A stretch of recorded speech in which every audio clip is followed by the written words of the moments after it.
सभी को नमस्कार। आज के इस बेहद महत्वपूर्ण वीडियो में आप सभी के लिए ले आया हूँ सत्र 2020-21 के लिए लोक शिक्षण संचालनालय भोपाल द्वारा जारी कक्षा 9वीं के प्रश्न बैंक। ये लिखा हुआ प्रश्न बैंक के बारे में, और ये एक ऐसी प्रश्न बैंक है जिसमें उत्तर भी हैं। और एक इस प्रश्न बैंक के संबंध में बता दूं, कक्षा 9वीं का ये प्रश्न बैंक जो है वो विज्ञान विषय के लिए है। तो विज्ञान विषय का ये पूरा का पूरा प्रश्न बैंक है जो हमने काफ़ी प्रयास करके पूरा इसको हमने पीपीटी में कन्वर्ट किया, पीपीटी में टाइप किया है। और इसके पश्चात हम आपके लिए ये वीडियो निर्मित कर सके हैं। तो इस प्रश्न बैंक की एक खासियत बता दूं मैं कि कक्षा 9वीं की जो वार्षिक परीक्षा जो प्रस्तावित है, उस वार्षिक परीक्षा के लगभग सभी प्रश्न पत्र इस प्रश्न बैंक से आने की पूरी संभावना है। ऐसा इस प्रश्न बैंक का निर्माण इसी उद्देश्य से लगभग किया गया है। और इस प्रश्न बैंक में कुछ महत्वपूर्ण उत्तर भी हैं, लगभग सभी प्रश्नों के उत्तर भी दिए हैं।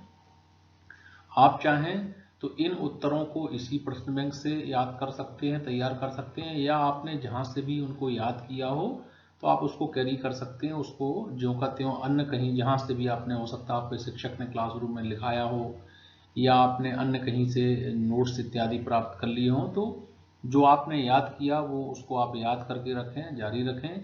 किंतु प्रश्न जितने भी हैं उसको यहीं से आप प्राप्त कर लें।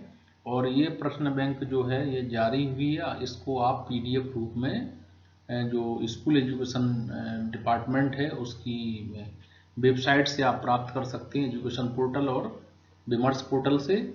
इसके अलावा यदि आपको ये प्राप्त नहीं होती है तो हमारा जो ब्लॉग है alleboard.blogspot.com, वहाँ से भी उस ब्लॉग वेबसाइट से आप इसको प्राप्त कर सकते हैं। तो इस वीडियो को आप प्रारंभ से लेकर अंत तक देखें। आप एक बार में नहीं देख सकते हैं तो एक बार में 10 मिनट 15 मिनट देखें, अगली बार उस 15 मिनट के आगे से देखना शुरू करें। तो इस लगभग 1 घंटे के वीडियो में हमने पूरी प्रश्न बैंक जो कि प्रारंभिक चैप्टर से लेकर अंतिम चैप्टर तक है वहाँ तक इसको कवर किया है। तो पूरी तरह से ये प्रमाणित प्रश्न बैंक है। चूँकि स्कूल शिक्षा विभाग द्वारा जारी है तो स्वाभाविक है कि किसी प्रकार के संदेह और उसकी कोई गुंजाइश नहीं है। हो सकता है एक आध प्रश्न ऊपर नीचे प्रश्न का वो हो सकता है, तो उसको आप मान लीजिए। और किसी भी प्रकार की जो बाहरी तमाम सारी आपको सामग्री यहाँ से प्राप्त हो रही है, आप उसको तो ठीक है आप पढ़ सकते हैं तो पढ़िए, लेकिन इस प्रश्न बैंक के सारे प्रश्नों को आप अच्छी तरह से तैयार करें तो 100% मेन एग्जामिनेशन में आपको सारे के सारे प्रश्न से प्राप्त होंगे। ठीक है। और इस प्रश्न बैंक को के साथ साथ एक ब्लूप्रिंट जारी हुआ था। ये ब्लूप्रिंट आपने देख लिया, हमने अपने पूर्व के वीडियो में ब्लूप्रिंट बताया है। लेकिन इस प्रश्न बैंक के साथ जो चैप्टराइजेशन है, माने अध्याय जो डिस्ट्रीब्यूशन है, बहुत अलग है। ब्लूप्रिंट से थोड़ा सा अलग है। देखने में तो आपको ये ब्लूप्रिंट ही दिख रहा है, लेकिन ऐसा नहीं है। यहाँ आप देखिए, इतने चैप्टर के बाद ये टोटलिंग यहाँ की गई, कुल 61 ये टोटल प्रश्न, और ये इस तरह से कुल प्रश्न 14 है। इसका आशय ये है कि ये प्राथमिकता का क्रम आप देख पा रहे हैं। ब्लूप्रिंट और इस प्रश्न बैंक के प्राथमिकता क्रम में थोड़ा अंतर है। इसमें ऐसे चैप्टर जो आपके लिए सरल हैं, आसान हैं, उनको शुरू में रखा गया है, और जो थोड़ा सा आपको लगता है कि ये कठिन है उनको थोड़े से बाद में रखा गया। हालांकि प्राकृतिक संपदा चैप्टर भी सरल है, किंतु आप सबसे पहले यदि इतने चैप्टर्स को ठीक से याद कर लेते हैं, इन चैप्टर के प्रश्नों को याद कर लेते हैं, तो आपको 61 अंक प्राप्त हो जाएंगे 80 में से। 80 अंक का पूरा जो ब्लूप्रिंट है, उस ब्लूप्रिंट में 80 में से यदि इतने चैप्टर मीन्स चैप्टर 2, चैप्टर 4, 5, 6, 8, 9, 11 और 13, यदि इतने चैप्टर आप अच्छे से तैयार कर लेते हैं, इसमें जो प्रश्न दिए उससे आप उसको तैयार करें। यदि आप तैयार कर लेते हैं तो फिर आप निश्चित तौर पर 61 अंक आपको 80 में से प्राप्त हो सकेंगे। ये प्रश्नों का जो डिस्ट्रीब्यूशन है वो इस तरह से है। ये 61 नंबर आपको लगभग 14 प्रश्नों से प्राप्त हो सकेंगे। किंतु आपको लगता है कि हम पूरी किताब को अच्छे से याद कर सकते हैं, तो इसके अलावा चैप्टर नंबर 3 परमाणु विमाणु गुरुत्वाकर्षण में भी कुछ चीजें छोड़कर, और प्राकृतिक संपदा, इनको भी आप बाद में तैयार करें। तो सबसे पहले आप इतने चैप्टर, ये सरल हैं थोड़े से और सरल प्रश्न इसमें सम्मिलित हैं, इनको आप अच्छे से तैयार करें। तो इस प्राथमिकता के क्रम को समझना बेहद जरूरी है। ये प्राथमिकता का क्रम ये बताता है कि ये चैप्टर सरल है, इसके बाद थोड़ी सी कठिनाई की तरफ हम चल रहे हैं। यहाँ अध्याय 2 लिखा है, इसका मतलब अध्याय 1 हटा दिया गया। तो जो हटाया गया प्रश्न पत्र है, जो हटाया हुआ भाग है, वो जो ब्लूप्रिंट है उसमें दिया हुआ है। ये केवल प्राथमिकता के क्रम के लिए इसको लगाया गया है ब्लूप्रिंट से ही पार्ट, लेकिन सरल थोड़े से सरल चैप्टर्स को ऊपर लिया गया, कठिन चैप्टर्स को बाद में लिया गया। कुल 22 प्रश्न इसमें आपकी मुख्य परीक्षा में आएंगे। ऑब्जेक्टिव टाइप 4 प्रश्न रहेंगे, इसके अलावा शेष प्रश्न है उनमें आंतरिक विकल्प अर्थात अथवा या ऑप्शनल प्रश्न रहेगा। तो इस प्रश्न बैंक में जितने भी प्रश्न हमने दिए हैं आप इनको अच्छे से तैयार करें। उत्तर भी इसमें दिए हैं, उनको आप तैयार करें। तो देखिए अध्याय 2 हम शुरू करते हैं। क्या हमारे आसपास के पदार्थ शुद्ध हैं?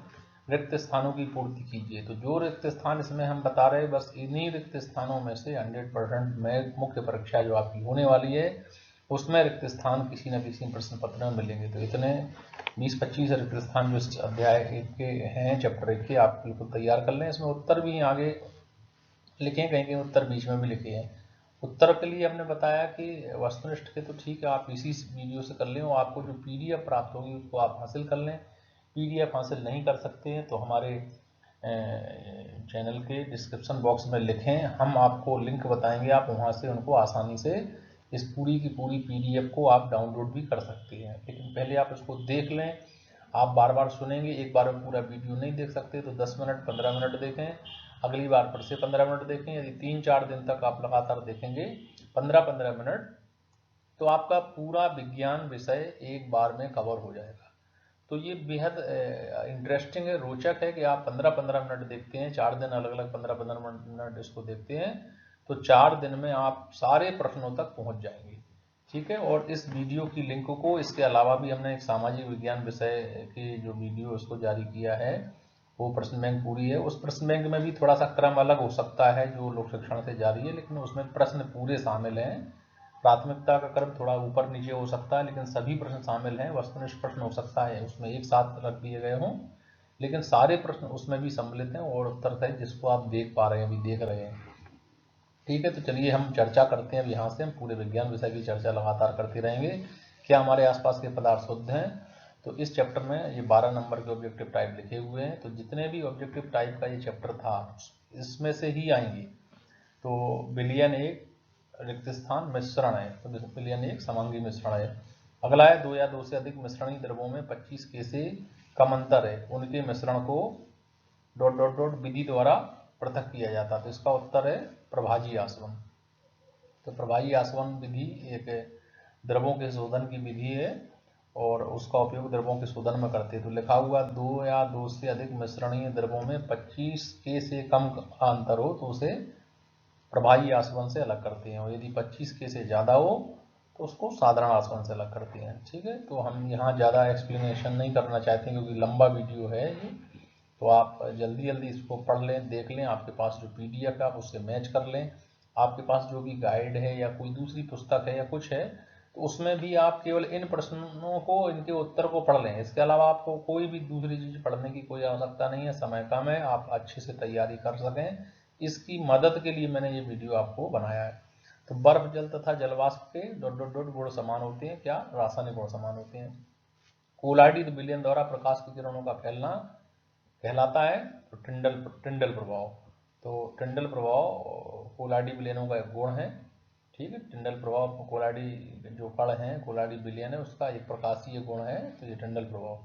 आगे पुष्प की पंखुड़ियों के निचोड़ से रजक को पृथक करने में आसवन विधि का उपयोग करते हैं। ठीक है, आसुत जल आसवन विधि से प्राप्त किया जाता है। एक ही प्रकार के कणों से बनने वाले पदार्थ शुद्ध पदार्थ कहलाते हैं। विलयन के इकाई आयतन में उपस्थित विलेय की मात्रा उसकी सांद्रता कहलाती है। ठीक है, एक ही प्रकार के परमाणु से बने पदार्थ तत्व कहलाते हैं। दूध एक कोलाइडी विलयन है। किसी पदार्थ को ठोस से सीधे वाष्प में बदलने की क्रिया ऊर्ध्वपातन, एक विधि का नाम है, ऊर्ध्वपातन कहलाती है। कब? ठोस, वैसे तो आपने देखा होगा किसी ठोस को हम गर्म करें तो पहले वो द्रव में बदलेगा, और द्रव को और गर्म करें तो वाष्प में बदलेगा। लेकिन कुछ पदार्थ ऐसे भी होते हैं जो ठोस होते हैं और गर्म करो तो सीधे सीधे वो वाष्प में बदल जाते हैं। एक अच्छा उदाहरण मैं आपको बता दूं, घरेलू उदाहरण कपूर। कपूर ज़्यादातर घरों में लोग जलाते हैं, लेकिन कपूर को जलाना और गर्म करना अलग बात है। यदि कपूर को गर्म किया जाए किसी कटोरी में रखकर और इसके ऊपर कोई कटोरी दूसरी ढक दी जाए, नीचे से आप गर्म करेंगे तो कपूर सीधा वाष्पित होगा, मीन्स कपूर लिक्विड में नहीं बदलेगा, सीधा भाप बनेगी और भाप को यदि आप ठंडा कर लेंगे तो फिर से ठोस में बदल जाएगा। तो ये विधि कहलाती है ऊर्ध्वपातन। चलिए आगे देखते हैं। रेत और जल के मिश्रण को निथारण विधि द्वारा पृथक कर लेते हैं। निथारण या निथारण लिखा, वास्तव में निथारण विधि से पृथक कर लेते हैं। चलिए आगे देखते हैं। अध्याय 2 में और क्या प्रश्न है? प्रश्न 2 है, जोड़ी बनाइए यौगिक, तत्व और मिश्रण। तो सिंपल सा, यौगिक मीन्स SiO2, इसमें यौगिक है जी, ठीक है। तत्व क्या है? ऑक्सीजन है। और मिश्रण, ये दोनों चीजें लिखी हैं, निश्चित तौर पर मिश्रण का उदाहरण है। अब आते हैं इसी अध्याय के अति लघुत्तरीय प्रश्न जो कि 2 अंक के हैं। तो शुद्ध पदार्थ क्या है? आप, हमने बताया कि आपने जहाँ से भी परिभाषा याद की आप वहाँ से कर सकते, नहीं है तो जो PDF के रूप में आपको प्रश्न बैंक प्राप्त हो गई होगी, नहीं हो गई होगी तो हमसे कहें, हम आपको किसी भी तरह से आप तक पहुँचाएंगे, ठीक है। पूरे प्रदेश में कोई भी विद्यार्थी कहता है कि मेरे पास नहीं है तो हम उसको PDF रूप में भेजने का प्रयास करेंगे। वैसे आप अपने शिक्षक से अनुरोध करेंगे तो आपके शिक्षक भी निश्चित तौर पर आपको उपलब्ध कराएंगे, ऐसा मेरा मानना है। तो शुद्ध पदार्थ क्या है? ऐसे पदार्थ जिनमें मौजूद सभी कण समान रासायनिक प्रकृति के होते हैं शुद्ध पदार्थ कहलाते हैं। एक शुद्ध पदार्थ एक ही प्रकार के कणों से मिलकर बना होता है। चलिए आगे देखते हैं क्या है अगला प्रश्न। क्या हमारे आसपास के पदार्थ शुद्ध हैं? तो वास्तव में शुद्ध तो नहीं है। तो नहीं है तो फिर क्या है? तो देखो आप उत्तर। जब हम अपने चारों ओर देखते हैं तो पाते हैं सभी पदार्थ 2 या 2 से अधिक शुद्ध अवयवों के मिलने से बने हैं। उदाहरण के लिए समुद्र का जल, खनिज, मिट्टी आदि सभी मिश्रण है। इसी प्रकार से अन्य विभिन्न वस्तुएं जैसे दूध, जल, वसा आदि मिश्रण है। यह सभी वस्तुएं विभिन्न पदार्थों के मिश्रण है, अतः शुद्ध नहीं है। इसका मतलब हमारे चारों तरफ जो चीजें हैं वो वास्तव में मिश्रण है, प्योर नहीं है, शुद्ध नहीं है। तो मिश्रण क्या है? 2 या 2 से अधिक शुद्ध पदार्थों के अनिश्चित अनुपात में मिलने से बने पदार्थ जिनमें उनके अवयवों के गुण विद्यमान रहते हैं मिश्रण कहलाते हैं। मिश्रण कितने प्रकार के होते हैं? अवयवों की प्रकृति के अनुसार विभिन्न प्रकार के मिश्रणों का निर्माण होता है। इस तरह मिश्रण कई प्रकार के होते हैं। एक उदाहरण भी लिखा है, समांगी मिश्रण और विषमांगी मिश्रण आदि। विलयन क्या है? 2 या 2 से अधिक पदार्थों का समांग मिश्रण, जैसे नींबू जल, सोडा जल आदि विलयन के उदाहरण है। आपको विलयन की एक और साधारण परिभाषा हम बता दें जो यहाँ नहीं लिखी है, आपके हो सकता है उसमें भी प्रश्न बैंक में भी ना मिले। तो विलयन माने विलेय धन विलायक बराबर विलयन, ठीक है। विलेय वो चीज होती है जो कम मात्रा में हो और विलायक वो है जो ज्यादा मात्रा में हो। जैसे उदाहरण आपको बता दूं, जैसे आप शक्कर को, शरबत आपने सभी ने नाम सुना, तो शक्कर को पानी में डालते हैं और उसको घोल लेते हैं तो क्या कहलाने लगता है? वो शरबत कहलाने लगता है।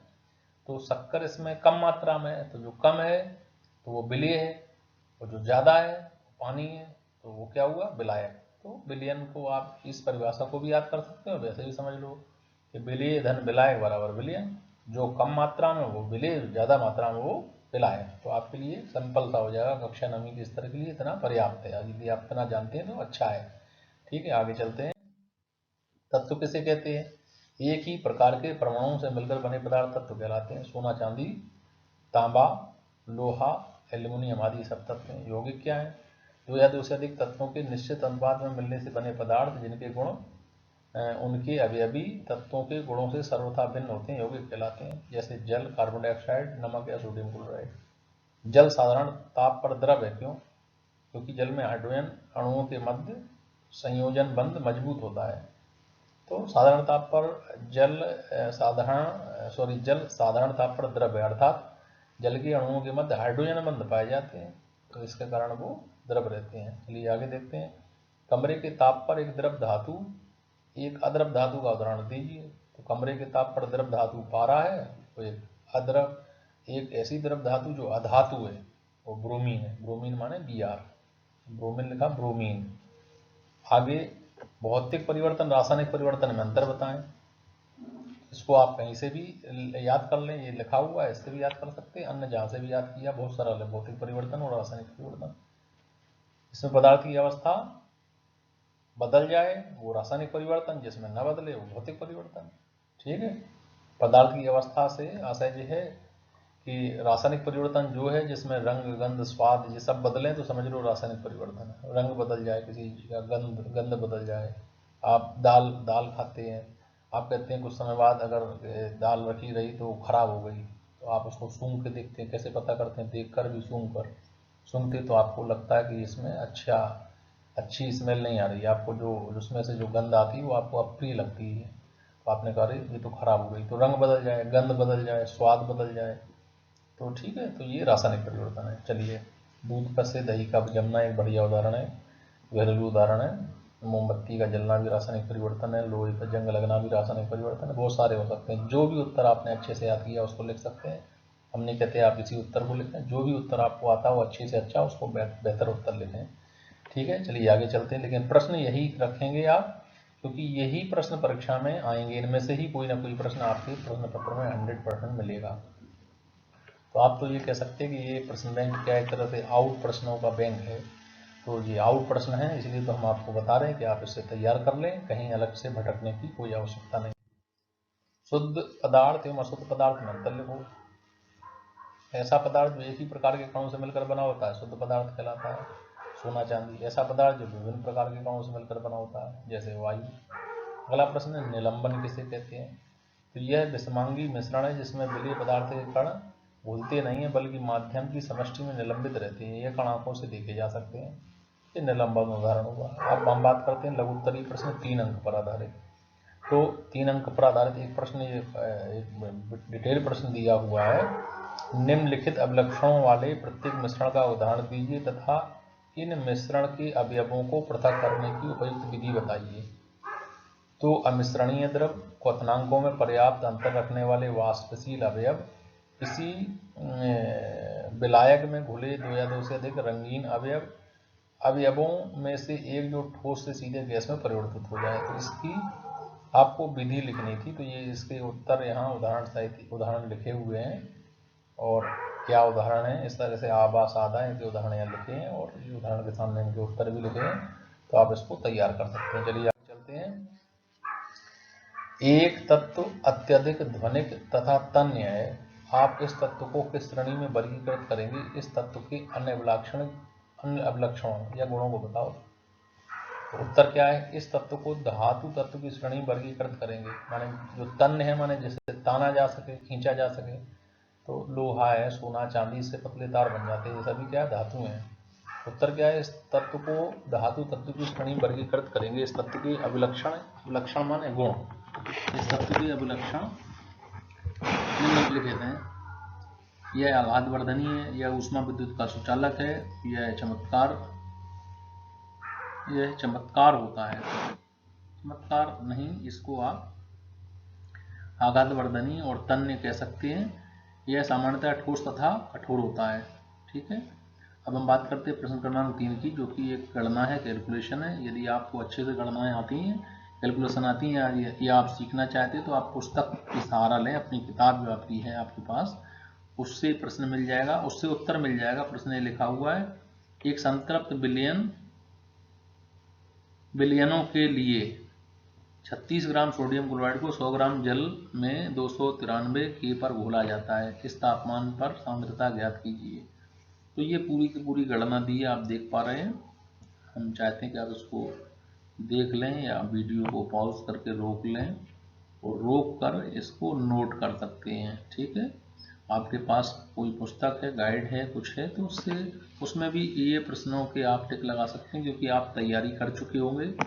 तो आप बिल्कुल उससे कर लें। और नहीं कर पाए तैयारी अभी तक, तो इस वीडियो को अच्छे से देख लें, 1-2 बार सुन लें। तो मुझे लगता है कि आप थोड़ा थोड़ा प्रश्नों को आपके दिमाग में बैठ जाएगा कि हम किस तरह से प्रश्नों को समझें, कैसे हम इनके उत्तर लिखें। चलिए आगे देखते हैं। आपको रेत, लोह छीलन, अमोनियम क्लोराइड तथा सोडियम क्लोराइड युक्त मिश्रण दिया गया है। इस मिश्रण से इन अवयवों को पृथक करने के लिए प्रयुक्त प्रक्रियाओं को सुझाइए। तो इतने अवयव दिए हैं और प्रयुक्त प्रक्रियाओं को सुझाएंगे। तो ये पूरा का पूरा ये उत्तर डिटेल में लिखा हुआ है। आप उत्तर को, प्रश्न को आप ढंग से पढ़ लें, समझ लें, और इस उत्तर को भी आप पढ़ लें। पॉज करके आप पढ़ सकते हैं, अपने PDF में पढ़ सकते हैं। PDF प्राप्त नहीं है तो इस वीडियो को आप एक बार में ना देखें, हर बार 10-15 मिनट देखने के बाद उस 15 मिनट के बाद अगले दिन उस 15 मिनट से आगे देखें, इसके पश्चात आगे 15 मिनट देखें। तो मैं समझता हूँ कि आप लगभग एक सप्ताह में 10 दिन में पूरी तरह से विज्ञान की तैयारी कर पाएंगे। इसी तरह से अन्य विषय भी हैं आपके पास, है गणित है, अंग्रेजी है, उसका भी आप तैयारी कर पाएंगे। मैं प्रयास करूंगा कि मैं अंग्रेजी और गणित का भी इसी तरह का कोई वीडियो बना सकूं जो आपको मददगार हो। तो आप इस चैनल को देखें, और यदि आप उसको सब्सक्राइब और उसको बेल आइकन का बटन दबा देंगे तो जब भी हम कोई वीडियो अपलोड करेंगे तो आपको मैसेज मिल जाएगा उससे। ये केवल बेनिफिट है, अदरवाइज जैसी आपकी इच्छा, आप इस वीडियो को यदि अच्छे से देखेंगे तो और मदद मिलेगी। तो ये हमने उम्मीद करता हूँ कि आपने ये सारी चीज़ें पढ़ ली होंगी इतनी देर में। मिश्रण से उत्पादन की प्रक्रिया द्वारा उत्पादन अमोनियम क्लोराइड पृथक कर लेते हैं, शेष मिश्रण को जल में घोलते हैं। तो इसके पढ़ लें आप, अपने पास जो हो सकता है और सरल उत्तर हो तो उसको भी आप पढ़ लें, लेकिन इस प्रश्न को जरूर आप अच्छे से देख लें। ठीक है, आगे चलते हैं। मिश्रण व यौगिक में अंतर दीजिए। ये बेहद इंपॉर्टेंट क्वेश्चन है और ये परीक्षा में आने लायक बिल्कुल 100% अच्छा प्रश्न है, परीक्षा में आ सकता है। तो ये मिश्रण लिखा हुआ, एक तरफ यौगिक लिखा, तो दो या दो से अधिक शुद्ध पदार्थों के द्वारा बिना रासायनिक क्रिया के निर्मित पदार्थ मिश्रण कहलाता है। दो या दो से अधिक तत्वों के रासायनिक क्रिया फलस्वरूप निर्मित पदार्थ यौगिक होता है। इनके घटकों के इसमें घटकों के गुण विद्यमान होते हैं, इसमें घटकों के गुण सदैव भिन्न होते हैं। इसमें घटकों को भौतिक विधियों द्वारा सुगमता से अलग कर सकते हैं और भौतिक विधियों द्वारा अलग नहीं कर सकते। जो उदाहरण आपके पास हैं कहीं से भी आपने तैयार किए, उनसे अब मैं बार बार रिपीट कर रहा हूँ कि आप वहाँ से भी उनको तैयार कर सकते हैं। चलिए आगे देखते हैं। ये एक बड़ा सा प्रश्न दिया हुआ है कि विद्यार्थियों के एक समूह ने गत्ते का एक बॉक्स लिया तथा एक बॉक्स में एक छिद्र बनाकर एक टार्च लगा दिया तथा दूसरे पार्श्व पर प्रकाश को देखने के लिए एक अन्य छिद्र बना दिया। दूध के नमूने को एक कांच के बीकर में लेकर उस बॉक्स में रख दिया। उन्हें यह देखकर आश्चर्य हुआ कि बीकर में लिया गया दूध प्रदीप्त करता है। उन्होंने इस क्रियाकलाप को नमक का विलयन लेकर करने का प्रयास किया, परंतु पाया कि प्रकाश इसमें सामान्य रूप से निकल जाता है। इसका तात्पर्य है कि गत्ते का डिब्बा लो आप, और उस डिब्बे के भीतर एक छेद यहाँ कर दो, एक छेद इधर से कर दो, ठीक है। और उस गत्ते के डिब्बे के भीतर आप कोई कांच का गिलास लो और कांच के गिलास में आप दूध भरो।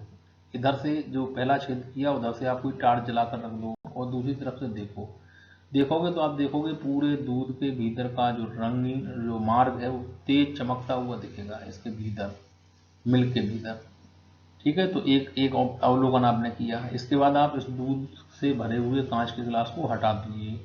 अब आप एक दूसरा गिलास लीजिए, खाली कांच का गिलास, और उसमें थोड़ा सा नमक डाल दें, नमक डाल के पानी भर दें, तो विलयन बन गया। अब इसको टार्च को यहाँ से इधर तक जलाएंगे तो ये पूरी तरह से कुछ भी इसमें नहीं दिखेगा, आर पार हो जाएगा। तो अब आपने ये तो किया प्रयोग या प्रैक्टिकल। अब इससे निष्कर्ष क्या निकला?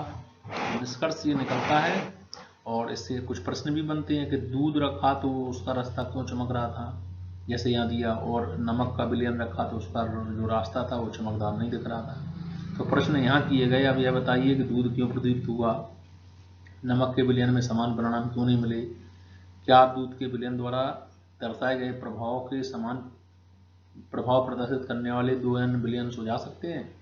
तो इनके उत्तर ये लिखे हुए हैं कि दूध का जो मार्ग था, दूध पर जब प्रकाश आया तो चमकने लगा। तो इसका तात्पर्य है कि दूध एक कोलाइडी विलयन है। तो आपको ये पता चल गया कि कोलाइडी विलयन वो होते हैं जिनके मार्ग में यदि प्रकाश की किरण निकलती है तो वो प्रदीप्त हो जाती है, अर्थात चमकने लगती है। तो दूध एक कोलाइडी विलयन है जिसके कण प्रकाश को फैलाने की प्रवृत्ति रखते हैं, इसलिए दूध प्रदीप्त हुआ। इस घटना का नाम टिंडल प्रभाव है। नमक का विलयन शुद्ध विलयन है जो टिंडल प्रभाव का गुण नहीं रखता, इसलिए समान परिणाम नहीं मिले। अन्य उदाहरण की बात करें तो कोहरा तथा धुआं में भी यही उदाहरण देखने को मिलेगा। चलिए, ये तो एक प्रयोजना या प्रैक्टिकल वाला प्रश्न हुआ। एक प्रश्न और है, आपके अध्यापक द्वारा आपको नेपथलीन तथा अमोनियम क्लोराइड का मिश्रण दिया गया। इसको पृथक करने के लिए प्रक्रिया को नामांकित से सुझाइए। तो इसको देखते हैं क्या लिखा है उत्तर में। दिए गए नेपथलीन तथा अमोनियम क्लोराइड मिश्रण को पृथक करना। तो अमोनियम क्लोराइड जल में घुलनशील होता है तथा नेपथलीन अघुलनशील मिश्रण को एक बीकर में पानी में घोल लेते हैं, जिससे अमोनियम क्लोराइड तो घुल जाता है किंतु नेपथलीन नहीं घुलता है। मिश्रण को फिल्टर पत्र से की द्वारा दूसरे बीकर में छान लेते हैं। अमोनियम क्लोराइड का विलयन नीचे बीकर में रह जाता है और नेपथलीन अवशेष रूप में फिल्टर में एकत्रित हो जाता है। अमोनियम क्लोराइड के विलयन का वाष्पन करके अमोनियम क्लोराइड प्राप्त कर लेते हैं, शुद्ध अमोनियम क्लोराइड। अच्छा, अगला प्रश्न है, चाय तैयार करने के लिए आप किन चरणों का प्रयोग करेंगे? विलयन, विलायक, विलेय, घुलनशील, फिल्ट्रेट और से शब्द का प्रयोग करें। तो ये भी एक तरह का प्रश्न पूरा है, किस तरह से करेंगे आप इसको पढ़ पा रहे होंगे तो आप इसको पढ़ लें अच्छे से, इसका उत्तर भी यही मिलेगा। हो सकता है आप जहाँ से तैयारी कर रहे हो आपको उत्तर न मिले, लेकिन पुस्तक में लगभग सभी उत्तर आपको प्राप्त होंगे। तो इस उत्तर को आप अच्छे से देख लें, वीडियो को पॉज करके आप इसको देख सकते हैं। उसके बाद पुनः प्ले करेंगे तो वो फिर से चालू हो जाएगा। चलिए आगे देखते हैं। कैल्शियम कार्बोनेट गर्म किए जाने पर कैल्शियम ऑक्साइड तथा कार्बन डाइऑक्साइड देता है। क्या यह एक भौतिक अथवा रासायनिक परिवर्तन है? उपर्युक्त विधि से प्राप्त उत्पादों में से क्या आप एक अम्लीय तथा एक क्षारीय विलयन बना सकते हैं? हाँ, तो संबंधित का रासायनिक समीकरण दीजिए। ये प्रश्न हुआ और ये नीचे उत्तर है। ठीक, उत्तर आप देख लें। प्रश्न हमने बोल के इसलिए पढ़ दिया कि आप प्रश्न सुन लेंगे अच्छे से तो उत्तर लिख पाएंगे। तो सबसे पहले वास्तव में प्रश्न क्या है उसको ढंग से पढ़ना चाहिए, ढंग से समझना चाहिए। जब आपको प्रश्न ही ढंग से समझ नहीं आएगा तो आप उत्तर कैसे लिखेंगे? उत्तर आप अपने शब्दों में भी लिख सकते हैं, लेकिन उत्तर बिल्कुल सटीक हो, आप अच्छे तैयार करके ही उत्तर को लिखें। चलिए आगे देखते हैं। विलयन की सांद्रता से क्या समझते हैं? तो ये विलयन की सांद्रता क्या है और ये पूरा उत्तर लिखा हुआ है, तो थोड़ा सा हम पढ़ देते हैं। विलायक की निश्चित मात्रा में विलेय पदार्थ की मात्रा को सांद्रता कहते हैं। यदि विलेय की मात्रा किसी अन्य विलयन के विलेय की मात्रा से कम है तो वह तनु विलयन कहलाता है, जबकि वह अन्य विलयन सांद्र विलयन कहलाता है। इसको और सरल समझ सकते हैं कि आपने गिलास लिया, उसमें थोड़ा सा नमक डाला तो ये विलयन बन गया। आपने बहुत ज़्यादा नमक डाला, जो बहुत कम नमक डाला था तो उस विलयन को कह सकते थे तनु विलयन। जब बहुत ज़्यादा नमक डाल दिया तो उसको कह सकते हैं सांद्र विलयन। ठीक है, बहुत गाढ़ा विलयन, सांद्र माने गाढ़ा, तो सांद्र विलयन हो गया। तो ये विलयन की सांद्रता बराबर विलेय की मात्रा बटे विलयन की मात्रा। विलयन की सांद्रता को प्रदर्शित करने की कई इकाइयाँ, द्रव्यमान प्रतिशत, आयतन प्रतिशत। इसके अलावा भी जब आप और 10वीं में या 11वीं में आप जाएंगे तो बहुत सारी और भी इसकी इकाइयाँ हैं इसको प्रदर्शित करने वाली, जिनमें मैं यहाँ नाम थोड़े पढ़ के बता दूँ। नॉर्मलता, फॉर्मलता, मोलरता, मोललता, मोल प्रवाह, ये सभी विलयन में विलेय की सांद्रता, विलेय की मात्रा को व्यक्त करने की इकाइयों के नाम है। आपके यहाँ ये केवल 2 दिए हैं, द्रव्यमान प्रतिशत, आयतन प्रतिशत। अगला है मिश्रण को पृथक करने की विभिन्न विधियाँ लिखिए। तो मिश्रण को पृथक करने की विभिन्न विधियाँ हैं वाष्पन, अपकेंद्रण, गुरुत्वीय पृथक्करण, ऊर्ध्वपातन, क्रोमेटोग्राफी, प्रवाही आसवन या साधारण आसवन। तो ये विधियाँ हैं। चलिए आगे देखते हैं। हम बात करते हैं अध्याय 4 की। चलिए हम बात करते हैं अध्याय 4 परमाणु संरचना की। इस अध्याय से एक जो वस्तुनिष्ठ प्रश्न है, जैसे ये लिखे हुए 1 गुणा 5 बराबर 5, तो 5 वस्तुनिष्ठ प्रश्न हैं। तो उनमें से कुछ महत्वपूर्ण वस्तुनिष्ठ प्रश्न हैं वो इस तरह से हैं। जैसे कैथोड किरणों की खोज की थी तो ई गोल्डस्टीन ने, रेडियो धर्मिता की खोज की थी हेनरी बेकुरल ने, परमाणु के नाभिक की खोज की थी रदरफोर्ड ने, क्लोरीन के समस्थानिक के सूत्र लिखिए। तो क्लोरीन के समस्थानिक हैं Cl1735 और Cl1737। निम्नलिखित परमाणुओं के इलेक्ट्रॉनिक संरचना आरेख बनाइए। सोडियम है Na11, Cl17, Mg12। तो Na11 का हुआ 281, ये इसमें दिखेगा आपको 281, पहले चक्र में 2, दूसरे कक्षा में 8 और तीसरी कक्षा में 1।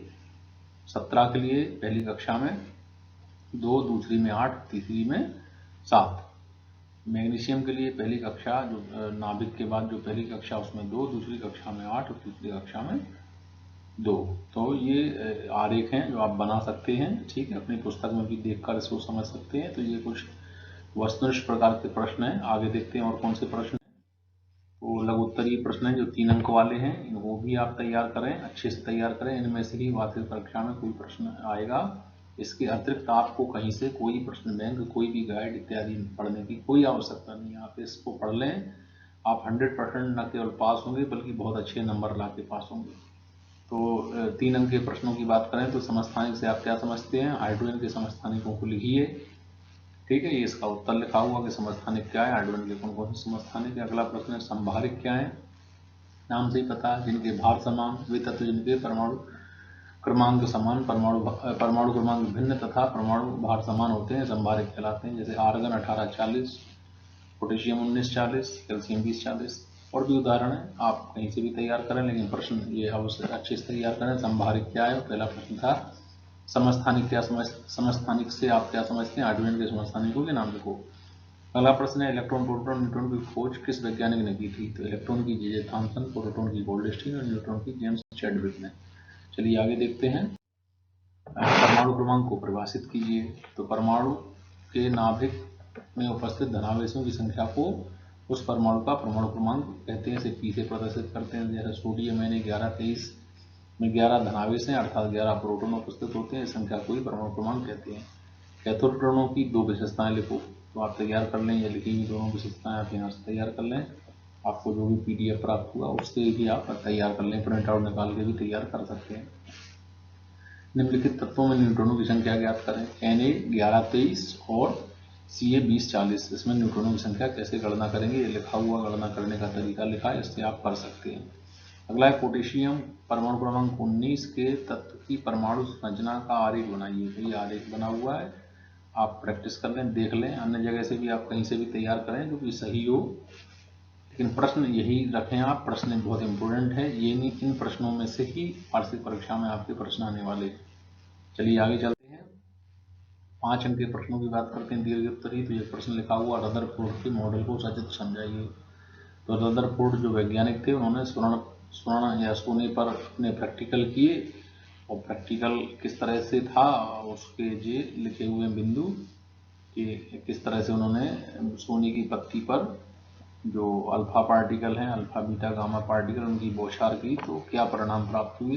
तो इसको आप तैयार करें, क्षेत्र को देखें, बस अपने लिए इम्पोर्टेंट है। रदरफोर्ड के परमाणु मॉडल को सच समझाइए, बस ये प्रश्न इम्पोर्टेंट है। उत्तर आप जहाँ से भी तैयार कर रहे हो, आप अपने शिक्षक ने कोई आपने फेयर कॉपी बनाई तो उससे भी याद कर सकते हैं। ये हमारा उत्तर है, और ये आपको PDF में मिलेगा, उसमें आप देख के तैयार कर सकते हैं। चलिए आगे चलते हैं। उपरोक्त तथ्यों के आधार पर रदरफोर्ड ने क्या निष्कर्ष निकाले? तो रदरफोर्ड के प्रैक्टिकल के ही ये उत्तर हैं। चलिए आगे देखते हैं। विसर्जन नलिका की संरचना को समझाइए। तो ये विसर्जन नलिका है, उसकी संरचना किस तरह से, नामांकित चित्र है आपकी पुस्तक में, किताब में, या जो अन्य आपके पास सामग्री है, गाइड इत्यादि, उसमें भी अगर कहीं कोई चित्र बना है इसी प्रकार का तो आप तैयार कर सकते हैं। ठीक है। अगला प्रश्न है रिक्त स्थान भरिए, इलेक्ट्रॉनिक विन्यास को पूर्ण कीजिए। तो ये इलेक्ट्रॉनिक विन्यास लिखे हुए हैं, इसमें लिखा है कि प्रथम कोष में कितने इलेक्ट्रॉन होंगे, दूसरे में कितने होंगे, तीसरे में कितने होंगे। तो पहले पोटेशियम का लिखा हुआ, सॉरी फास्फोरस का लिखा हुआ है ये,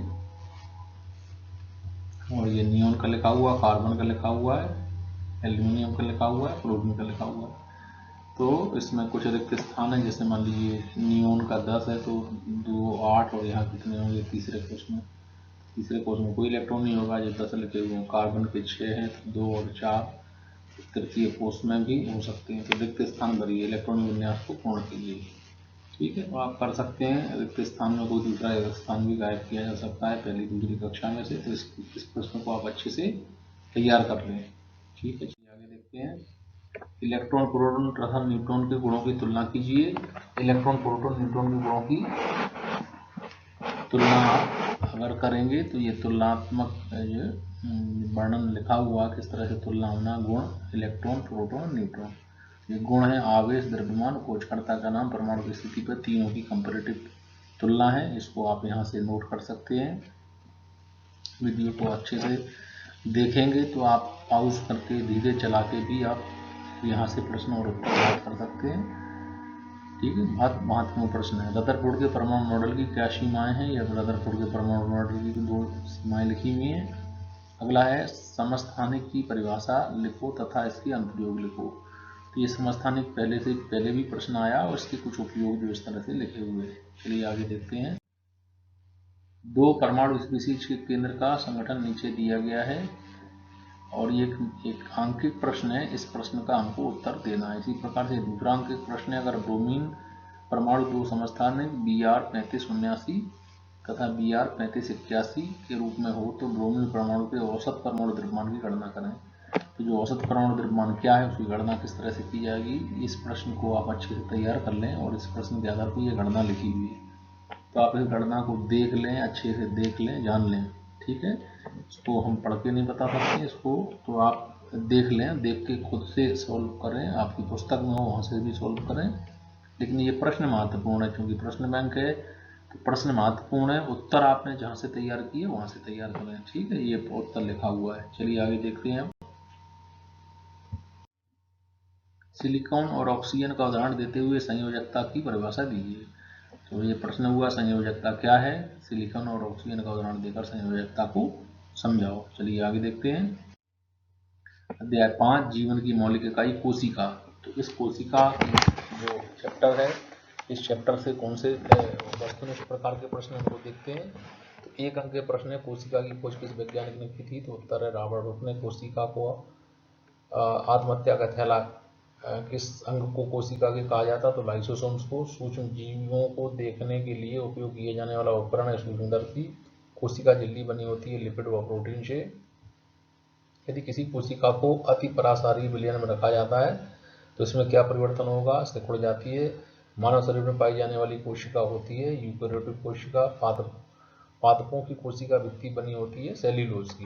तो ये सीधे सीधे हमने उत्तर पढ़ दिए। आपको बहुत सारे विकल्प मिलेंगे, उनमें ये सही उत्तर हमने पढ़ के आपको बताए हैं। आगे देखते हैं। एक कोशिका दो या दो से अधिक कोशिकाओं का बनना, एक कोशिका से दो या अधिक कोशिकाओं का बनना कहलाता है कोशिका विभाजन। रिक्तिकाएं पाई जाती हैं पादप कोशिका में। जंतुओं के शरीर की संरचनात्मक क्रियात्मक इकाई होती है कोशिका। बात करते हैं एक वाक्य में उत्तर की। तो जीवन की मौलिक इकाई क्या है, कोशिका। कोशिका का आपस में एक दूसरे से जुड़ी होती हैं, सही बात है। हाँ, कोशिका में पाए जाने वाले घटकों के नाम लिखिए। तो जो कि कोशिका के अंग होते हैं, mitochondria, Golgi body, ribosome, lysosome, chloroplast, ये सब लिखे हुए हैं। पादप कोशिका भित्ति किससे बनी होती है, सेल्यूलोज की। ऊर्जा का पावर हाउस किसे कहते हैं, माइटोकॉन्ड्रिया को। राइबोसोम क्या करता है, प्रोटीन का निर्माण। जीवन की मूल इकाई कोशिका, ठीक है। आगे देखते हैं। कोशिका की खोज किसने की, रॉबर्ट हुक ने। पादप कोशिका की कोशिका भित्ति सेल्यूलोज की बनी होती है। कोशिका में होने वाली जैविक क्रिया का नियंत्रण किसके पास होता है, केंद्रक के पास। कोशिका का पावर हाउस माइटोकॉन्ड्रिया कहते हैं। मानव शरीर की सबसे बड़ी कोशिका तंत्रिका कोशिका है। गुणसूत्र किससे बने होते हैं, डीएनए और प्रोटीन से। नारियल का रेशा किस ऊतक का बना होता है, स्क्लेरेन्काइमा का। कोशिका का वह अंग जिसे आत्महत्या की थैली कहते हैं, लाइसोसोम।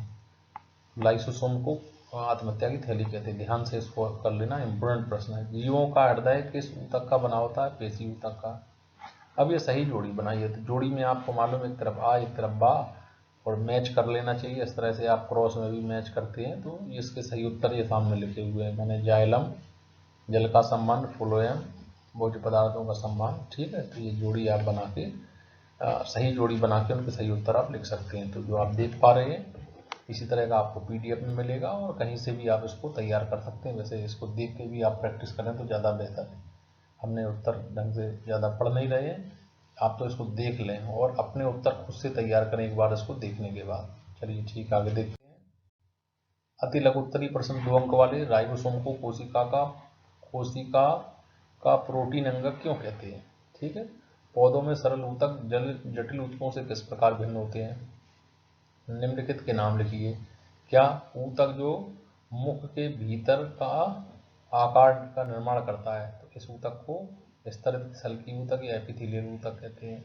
ऊतक जो मनुष्य में पेशियों को अस्थियों से जोड़ता कंडरा या टेंडन कहलाता है। ऊतक जो पौधों में भोजन का संबंध करता है, फ्लोएम कहलाते हैं। ऊतक जो हमारे शरीर में वसा का संचयन करते हैं, वसामय या एपिडोज ऊतक कहलाते हैं। तरल आधात्री सहित संयोजी ऊतक, तो रक्त माने blood is also called connecting tissue, ठीक है, संयोजी ऊतक कहते हैं।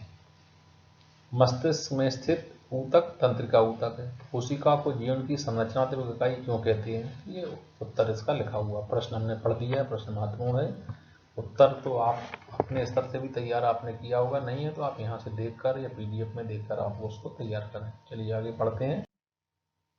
लघु उत्तरीय प्रश्न 3 अंक के। प्रोकैरियोटिक और यूकैरियोटिक कोशिका में अंतर लिखिए। 3 या 4 अंतर आएंगे। 3 अंक का है तो 3 अंतर लिखना, और अगर 4 अंक का आता है तो आपको 4 अंक लिखना है। लाइसोसोम्स को आत्मघाती आत्महत्या की थैली क्यों कहते हैं, तो ये उसका संक्षिप्त में उत्तर लिखा हुआ है, ठीक है। हम आपको बार बार दोहरा रहे हैं कि जरूरी नहीं कि आप इस उत्तर को ही कॉपी करके लिखें, लेकिन अगर आपको ये उत्तर सरल लगता, अच्छा लगता तो आप इसको लिख सकते हैं, आपको लगभग पूरे अंक प्राप्त होंगे। ठीक है, चलिए आगे देखते हैं। संप्रासारी विलयन किसे कहते हैं? कोशिका का बिजली घर किस अंग को कहा जाता है और क्यों? आपको पता माइटोकॉन्ड्रिया कहते हैं। क्यों कहते हैं? लिखा हुआ प्रोसेस। चित्र बनाना आपको पादप कोशिका का स्वच्छ नामक का चित्र बनाइए। चित्र चूंकि कुछ ना कुछ चित्र आपके जीव विज्ञान विज्ञान हो या जीव विज्ञान की बात करें तो उनमें चित्र जरूर आते हैं। तो एक नामांकित चित्र पादप कोशिका का और एक जंतु कोशिका का, ये दोनों की प्रैक्टिस आप कर लें। दोनों में से हो सकता है दोनों या एक तो आपको निश्चित तौर पर वार्षिक परीक्षा में देखने को मिलेगा। तो एक 4 अंक का प्रश्न है, बहुत इंपॉर्टेंट प्रश्न है, आपको पूरे 4 अंक मिलेंगे। ये पादप कोशिका का चित्र है, एक जंतु कोशिका का चित्र है, उसको आप बना सकते हैं। आपने जैसे भी तैयार किया उसको बनाना सीख लें। प्लाज्मा झिल्ली को चयनात्मक या वर्णनात्मक झिल्ली क्यों कहते हैं? ठीक है, प्लाज्मा झिल्ली को ऐसा क्यों कहा जाता है, इसका उत्तर ये लिखा हुआ है। आप इस उत्तर को अच्छे से देख लें और आप स्वयं पढ़ लें। इसके अलावा स्वयं नोट भी कर सकते हैं, कहीं से भी तैयार किया हो उसको भी रिपीट कर लें। तो ये आपका प्लाज्मा झिल्ली का प्रश्न हो गया। चलिए आगे बात करते हैं।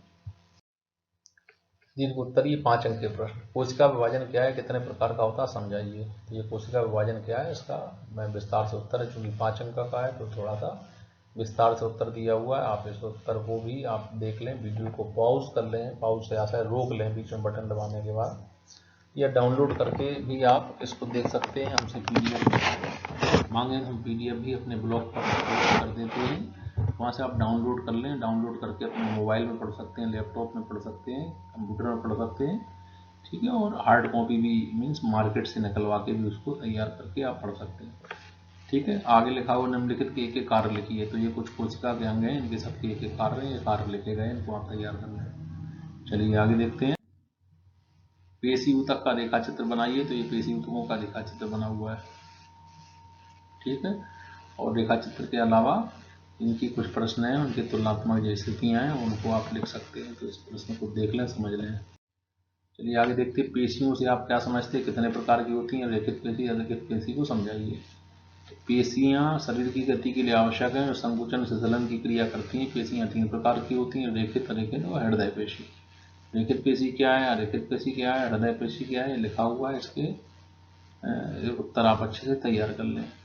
प्रश्न 5, तंत्रिका कोशिका का नामांकित चित्र बनाइए। तंत्रिका कोशिका का नामांकित चित्र है, आपने अपनी पुस्तक से भी आप इस चित्र को तैयार किया है, नहीं किया है तो कर लीजिए। ये तीसरा चित्र हुआ, एक जंतु कोशिका, पादप कोशिका और एक तंत्रिका कोशिका का ये चित्र है, बहुत आवश्यक है। 100% नामांकित चित्रों में ये 4-5 चित्र ही हैं, उनमें से कोई ना कोई निश्चित तौर पर 1 या 2 चित्र आपको मेन एग्जाम में आपके आएंगे। चलिए आगे देखते हैं। पादप और जंतु कोशिका में अंतर लिखिए। क्योंकि 5 अंक का है तो 5 अंक लिखे गए हैं। ठीक है, आप इन उत्तरों को भी आप नोट कर लें, देख लें आप अच्छे से। ठीक है, उम्मीद करता हूँ आप इसको देख रहे होंगे ठीक से और नोट भी कर रहे होंगे। आप रोक कर भी, इस वीडियो को रोक कर भी धीरे धीरे नोट कर सकते हैं। चलिए आगे पढ़ते हैं। अध्याय 6, ऊतक। तो इसमें प्रश्न है वो है सही विकल्प वाले प्रश्न। जिम्नोस्पर्म में पाए जाने वाला जल संबंध ऊतक है तो वाहिका। पेरेन्काइमा कोशिका है एक वित्तीय दीवार। ऐच्छिक पेशियां पाई जाती हैं पाद या पैर में। मनुष्य के शरीर में वसा का संचयन होता है एपिडोज ऊतक में।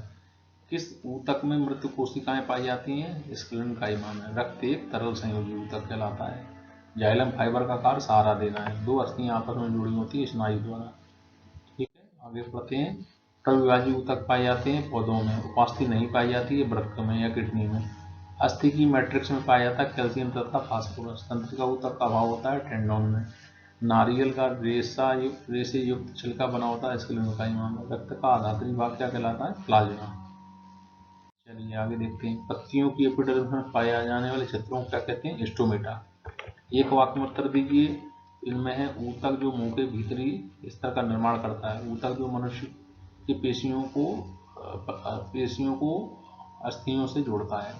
ऊतक जो पौधों में भोजन का संबंध करता है। तरल ऊतक जो शरीर में वसा का संचयन करता है। तरल आधात्री सहित संयोजी ऊतक। मस्तिष्क में स्थित ऊतक। तो ये कुछ प्रश्न हैं जिनके एक वाक्य में उत्तर देने। ये उत्तर नीचे लिखे हुए हैं, उत्तरों को आप नोट कर लें, तैयार कर लें इनको अच्छे से। ठीक है, या जहाँ से भी तैयार किया वहाँ से इनकी तैयारी कर लेंगे। कुछ ऊतक हैं जो प्रश्न इस तरह का, इसको हमने पढ़ा, इनके उत्तर। चलिए आगे देखते हैं। अति लघु उत्तरीय 2 अंक के प्रश्न की बात करें तो प्रश्न 1, एरियुलर ऊतक के कार्य लिखिए। कोई 2 कार्य। ऊतक की परिभाषा दीजिए। फ्लोएम के संगठन कौन कौन से हैं। पेरेन्काइमा व कोलेन्काइमा में क्या अंतर है, कोई 2 अंतर दीजिए। ये उत्तर भी लिखे हुए साथ में, आप चाहें तो धीरे से वीडियो को स्लो मोशन में चला के या पॉज करके आप उनको पढ़ सकते हैं। और क्योंकि वीडियो लंबा है इसलिए आप इस पूरी वीडियो को एक साथ न देखते हुए डेली 15 मिनट जितना हिस्सा देखें, इसके आगे का हिस्सा अगले 15 मिनट देखें, फिर अगले 15 मिनट, तो 4-5 दिन में आप पूरे वीडियो को अच्छे से देख पाएंगे। स्टोमेटा के 2 मुख्य कार्य लिखिए, तो ये 2 मुख्य कार्य हो गए। पौधों में एपिडर्मिस की क्या भूमिका है, ये पौधों में एपिडर्मिस की भूमिका का उत्तर लिखा हुआ है। ठीक है, तो ये प्रश्न आपने उम्मीद करता हूँ अच्छे से नोट कर लिए होंगे, याद कर लिए होंगे। आप टिक कर लगा लें। आपको यदि कहीं से कोई PDF प्राप्त नहीं होता है तो आप टिक कर सकते हैं इस वीडियो को देख करके अपनी पुस्तिका में, गाइड में, या आपने जो फेयर तैयार की है या नहीं की है तो इन प्रश्नों को लिख लें। उनके उत्तर आपको आने चाहिए। उत्तर भी हमने लिखने का प्रयास किया यहाँ, ठीक है, समझाने का प्रयास किया। जाइलम तथा फ्लोएम में कोई 3 अंतर लिखो, तो ये 3 अंतर 3 अंक है। सॉरी, हृदय पेशी के 3 लक्षण बताइए। ये हृदय पेशी के लक्षण है। पौधों में वाष्पोत्सर्जन से क्या लाभ है, कोई 3 लाभ लिखिए वाष्पोत्सर्जन के। सरल व जटिल ऊतक में अंतर लिखिए, कोई 3 अंतर, तो ये 3 अंतर लिखिए। तो ये प्रश्न आपके लिए बहुत कीमती है। आपको प्रश्न पता चल गए तो आप उत्तर तो कहीं ना कहीं ढूंढ के जरूर लिख लेंगे। तो ये 3 अंक के प्रश्न हैं। इन प्रश्नों में से ही 2 या 3 प्रश्न 100% आपकी मुख्य परीक्षा में पूछे जाएंगे। तो लिहाजा ये प्रश्न बैंक नहीं, एक तरह से एक आउट प्रश्नों का समूह है। पहले से ही ये प्रश्न आउट है। सीमित संख्या में प्रश्न हैं, जो 16 या 15-16 चैप्टर हैं उनमें से ये प्रश्न है, लेकिन ये बहुत महत्वपूर्ण है।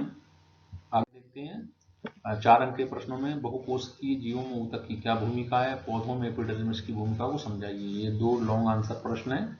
इनको उम्मीद करता हूँ आप अच्छे से तैयार कर लेंगे। चलिए 8 गति में जो प्रमुख प्रश्न हैं उनमें वस्तुनिष्ठ या एक अंक के प्रश्नों की बात करें तो यदि कोई वस्तु समय के सापेक्ष अपनी स्थिति बदलती है तो उसे रिक्त स्थान है में कहते हैं। गतिशील अवस्था में प्रति इकाई समय में चली गई दूरी को विकल्प है, क्या कहते हैं, तो चाल कहते हैं। वेग समय ग्राफ का क्षेत्रफल बताता है, तो वेग, त्वरण, चाल, विस्थापन, इसमें विस्थापन है। निम्न ग्राफ के किस भाग में वेग एक समान है, तो ये ए और बी, ये इसका उत्तर है ए और बी में एक समान है। तो यहाँ थोड़ा सा इस चित्र में थोड़ी सी दिक्कत आपको महसूस हो सकती होगी। ए बी सी डी इस तरह से, ये sorry O A B C और ए डी, तो इसका सही आंसर ए बी।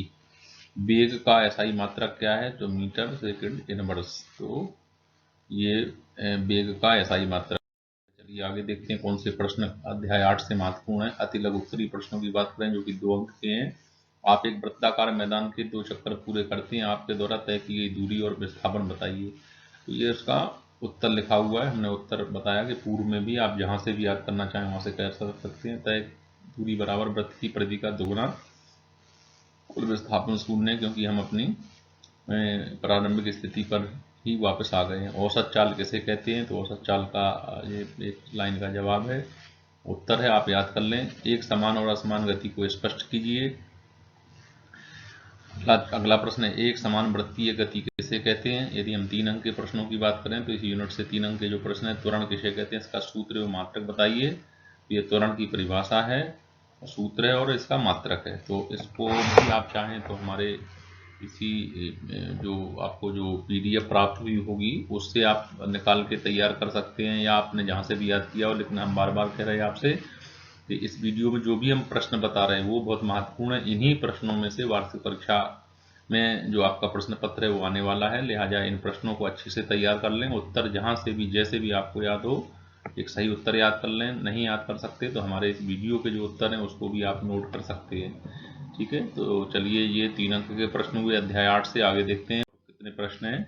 अति दीर्घ उत्तरीय प्रश्न 5 अंक वाला भी इस अध्याय से आने वाला है। तो निम्न सारणी के लिए वेग समय ग्राफ बनाइए तथा कार द्वारा तय विस्थापन ज्ञात कीजिए। तो ये पूरा एक ग्राफ है, ये विस्थापन के द्वारा इसको हल करने का प्रयास किया गया है। विस्थापन बराबर ग्राफ का समय अक्ष से घिरा क्षेत्रफल, और इसमें ये 180 मीटर इसका सही उत्तर आ रहा है। 5 अंक वाला प्रश्न है।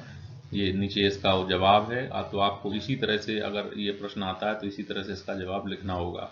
तो इस प्रश्न को अच्छे से कर लें क्योंकि 5 अंक का है, महत्वपूर्ण प्रश्न है ये। ठीक है, आगे चलिए देखते हैं। प्रश्न 2, रमेश अपने घर से 8 AM माने सुबह 8 बजे निकलता है एवं 2 मीटर पर सेकंड की चाल से चलकर 10 मिनट में बाजार पहुंचता है। वहां 15 मिनट रुककर 5 मिनट में घर वापस आ जाता है। उचित पैमाना मानकर रमेश की गति का दूरी, समय व ग्राफ बनाइए। तो ये दूरी, ग्राफ, समय का जो है ग्राफ इस तरह से बनेगा। ये पूरा समय लिखा गया है। इसको भी आप हमारे इस वीडियो में देख पा रहे हैं तो अच्छे से देख लें। आप वीडियो को रोक कर भी अच्छे से देख सकते हैं, डाउनलोड करके भी देख सकते हैं। उम्मीद करता हूँ आपने इसको देख लिया होगा और अब आप इसको इस तरह से बनाकर इस सवाल को, इस प्रश्न को हल कर सकते हैं। चलिए आगे चलते हैं, देखते हैं। वेग समय ग्राफ की सहायता से गति संबंधी प्रथम नियम V equal to U plus AT ज्ञात करो। तो इसका भी ये प्रश्न है, न्यूमेरिकल प्रश्न है और इसमें देखिए ये ग्राफ बना हुआ समय के साथ, ये ग्राफ का गणितीय विवेचन है। तो इसको आप नोट कर लें, अच्छे से इसको समझ लें। थोड़ा सा हम आपको समय दे सकते हैं देखने के लिए।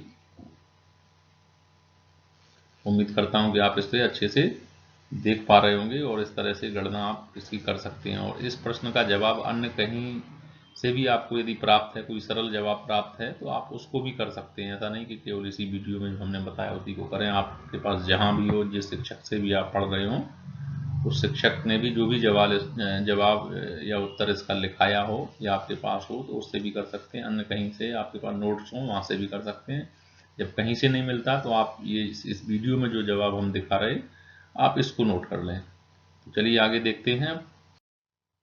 प्रश्न क्रमांक 4, जब आसमान में बादल छाए होते हैं तो बिजली चमकने और बादलों के गरजने की क्रिया बार बार होती रहती है। पहले बिजली की चमक दिखाई देती है और उसके कुछ समय पश्चात बादलों के गरजने की आवाज़ आप तक पहुंचती है। ऐसा क्यों होता है? तो इसका उत्तर ये पूरा लिखा हुआ है और एक न्यूमेरिकल भी इसमें जोड़ा गया, अंक एक प्रश्न जोड़ा गया है। तो इसका सिंपल सा जवाब है, आप जानते हैं कि चमक पहले आती है, आवाज़ बाद में। इसका मतलब चमक से आशय प्रकाश। तो प्रकाश की गति चूंकि 3 लाख किलोमीटर पर सेकंड होती है तो प्रकाश जल्दी पहुंचता है, जबकि ध्वनि की चाल जो वायु में है वो लगभग 346 मीटर पर सेकंड होती है। तो स्वाभाविक है कि इसकी गति कम है, तो ध्वनि बाद में आती है। अब इसका गणना या कैलकुलेशन कैसे करेंगे? यदि बिजली की चमक एवं बादलों की गरज के मध्य समय अंतराल 4 सेकंड हो तो बिजली गिरने के निकटतम बिंदु का परिकलन कीजिए। तो ये पूरा का पूरा गणना की गई है कि किस तरह से सवाल का, इस प्रश्न का उत्तर होगा। तो ये उत्तर नीचे लिखा हुआ है, आपने इसको नोट कर लिया होगा, देख लिया होगा। और इस प्रश्न का जवाब भी जैसा कि मैंने पूर्व में बताया कि आप अन्यथा से भी कर सकते हैं और यदि नहीं किया कहीं से तैयार तो आप इस प्रश्न को यहाँ से देखकर भी याद कर सकते हैं, नोट कर सकते हैं, लिख सकते हैं। चलिए आगे देखते हैं। ग्राफ के आधार पर निम्न प्रश्नों के उत्तर दीजिए। ए द्वारा तय दूरी, किसके द्वारा तय की गई दूरी अधिक दूरी तय की गई, ए या बी? किसका वेग अधिक है, ए या बी? कौन सी वस्तु बाद में चलना प्रारंभ करती है? कौन अधिक चाल वाली कार कितने समय बाद कम चाल वाली कार को ओवरटेक कर लेगी? तो ये पूरा का पूरा ये ग्राफ बना हुआ है।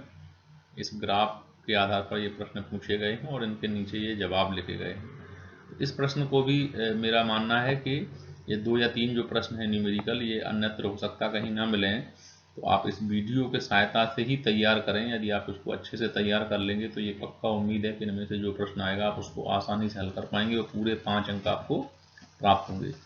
ये इसका उत्तर है, ए द्वारा तय की गई दूरी, बी का चाल। ये क्रम से 1 to 5 प्रश्न है, 1 to 5 प्रश्नों के नीचे जवाब है। चलिए आगे देखते हैं। कोई कार एक समान रूप से त्वरित होकर 5 सेकंड में 18 किलोमीटर पर आवर से 36 किलोमीटर पर आवर की चाल प्राप्त करती है, ज्ञात करें। नंबर 1 त्वरण, नंबर 2 उतने समय में कार द्वारा तय की गई दूरी। तो त्वरण ज्ञात करने के लिए ये पूरा गणना या कैलकुलेशन किया गया है। ठीक है, इस सूत्र की सहायता से V equal to U plus AT से और गति के द्वितीय समीकरण से ये गणना की गई है। तो ये दोनों ही जो 2 हिस्से हैं, त्वरण और ये उतने समय में कार द्वारा तय की गई दूरी, दोनों का ये जवाब आपको यहाँ देखने को मिल रहा होगा। चलिए आगे देखते हैं। अध्याय 9 बल एवं गति के नियम। तो इसकी बात करें तो इसमें वस्तुनिष्ठ प्रश्न 1 अंक के जो आने वाले हैं उनमें वस्तु द्वारा अपनी गति अवस्था में परिवर्तन के विरोध को कहते हैं जड़त्व। बल का SI मात्रक है न्यूटन। असमान द्रव्यमान की दो वस्तुएं एक ही वेग से गतिशील हैं, किसका वेग अधिक होगा? हल्की वस्तु का। क्रिया में प्रतिक्रिया बल कार्य करते हैं अलग अलग वस्तु पर विपरीत दिशा में। m द्रव्यमान की वस्तु जिसका वेग v है, इसका संवेग होगा mv।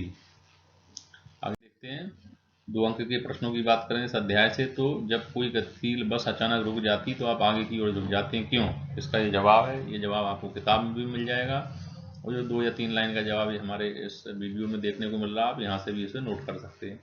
गति का प्रथम नियम लिखिए। तो ये गति के प्रथम नियम को लिखा गया है कि कोई वस्तु स्थिर है तो स्थिर रहना चाहती है और गतिशील है तो गतिशील रहना चाहती है जब तक कि उस पर बाह्य बल न लगाया जाए। ये गति का प्रथम नियम है। संवेग संरक्षण का नियम लिखिए। उत्तर संवेग संरक्षण का, किसमें अधिक बल की आवश्यकता होती है? 2 kg द्रव्यमान वाली वस्तु और 4 kg द्रव्यमान वाली वस्तु। ये प्रश्न दिया हुआ है और इसके इन दोनों के ही ये उत्तर दिए जवाब लिखे गए हैं। इन प्रश्न के उत्तरों को या जवाबों को आप यहीं से तैयार करें तो ज़्यादा बेहतर होगा। चलिए आगे देखते हैं।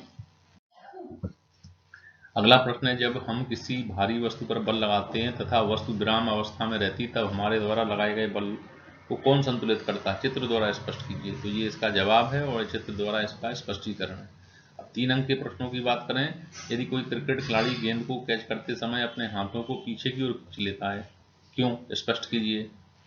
तो ये इसका बढ़िया सा जवाब है। आप क्रिकेट के शौकीन हैं, क्रिकेट को जानते हैं तो आपने देखा होगा कि अक्सर जो कैच लिया जाता है तो उसमें कैच लेने के तुरंत बाद ही बहुत जल्दी से जो कैच लेता है खिलाड़ी उस हाथों को पीछे की तरफ ले जाता है थोड़ा सा। तो कई कारण हो सकते हैं, चोट से बचने के लिए भी करते हैं और जो बॉल का वेग अधिक रहता है तो अगर अचानक गेंद को रोका जाता है तो बहुत कम समय में गेंद का वेग शून्य हो जाएगा, अर्थात गेंद के संवेग में परिवर्तन की दर अधिक होगी। इससे कैच लपकने में अधिक बल लगाना पड़ेगा जिसके कारण हाथों में चोट भी लग सकती है। तो इससे सबसे बचने के लिए हाथों को पीछे खींच लिया जाता है। चलिए आगे देखते हैं। 5 अंक के प्रश्न, न्यूटन के गति संबंधी द्वितीय नियम को लिखिए तथा F = ma सूत्र का व्युत्पन्न कीजिए। तो ये सूत्र का व्यंजक का ये निरूपण है, किस तरह से व्यंजक निकाला जाएगा। ये गति का दूसरा नियम है। अगला प्रश्न है, एक 5 kg की वस्तु पर 2 सेकंड के लिए एक नियत बल कार्य करता है तो इसके वेग को 3 मीटर पर सेकंड से 4 मीटर पर सेकंड कर देता है। लगाए गए बल की मात्रा ज्ञात करो। तो ये इसका जवाब या कैलकुलेशन है, इसको भी आप अच्छे से देख लें। तो ये दोनों ही प्रश्नों के जवाब आपको यहीं से मिलेंगे तो ज़्यादा बेहतर है। यहाँ से आप इसको नोट कर लें, देख लें और जो PDF कॉपी है उससे भी आपको नोट करने में सहायता मिलेगी। चलिए आगे देखते हैं।